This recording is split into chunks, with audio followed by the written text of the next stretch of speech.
Hello, ni hao, welcome back to my channel. If you are new, welcome. Click on the subscribe button down here.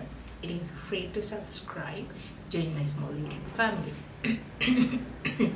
It's getting dark because it's about to rain. So let's hurry this and finish before the natural light goes. I want us to talk about wet markets. I know most of us have been like, who? Wet market? Wet. What is wet market? A wet market is a market where they sell fresh produce, and sometimes, not all of them though, sometimes these markets do have live animals.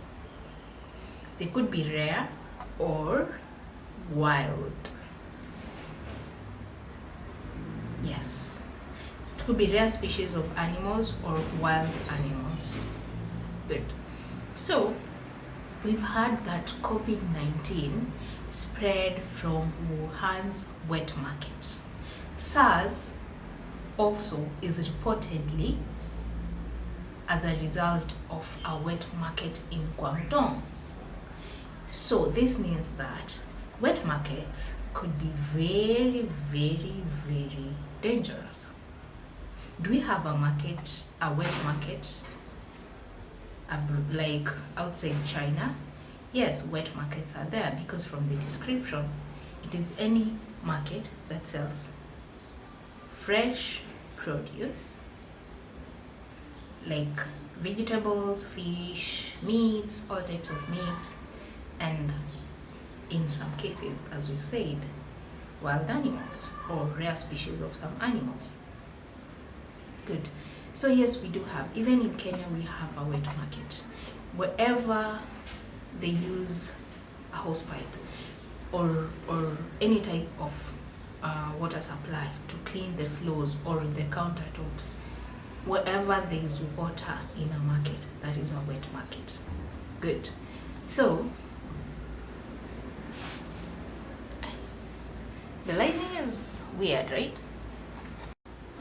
I've said it is dangerous because viruses can thrive in these places due to the potentially unsanitary conditions.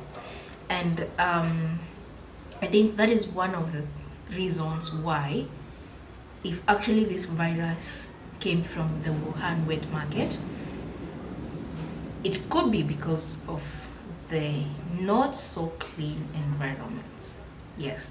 And then putting the live animals in that equation definitely brought in the animal to human transmission and later on human to human.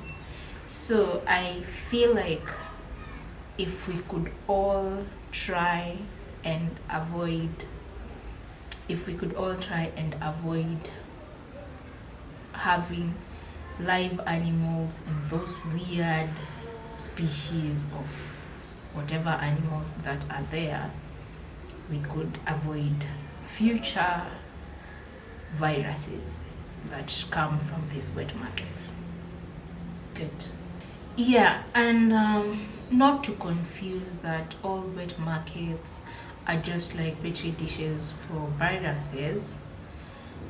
We all know that Asians traditionally they like to eat their food fresh. So a Chinese person would go to a fresh food market a number of times in a week to just purchase those. So to them, it's just a normal marketplace where you go to buy your meats, your vegetables, and all kinds of ingredients for your food. Yeah, so I think until governments decide that we are banning the trade of live animals in these markets, viruses will still have a chance to thrive in these wet markets. Yeah, we all know that governments globally have been pushing China to ban or to close down wet markets completely. And China did temporarily close those markets. But as of March, I think sometime in March, we all know that they were opening up, because definitely that's where people would buy their food, so they had to be opened or people would die of hunger.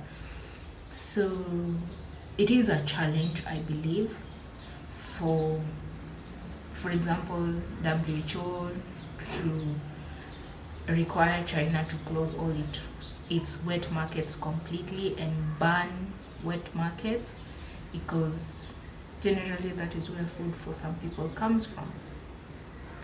Yeah, supermarkets do sell fresh foods, but I think at a high price.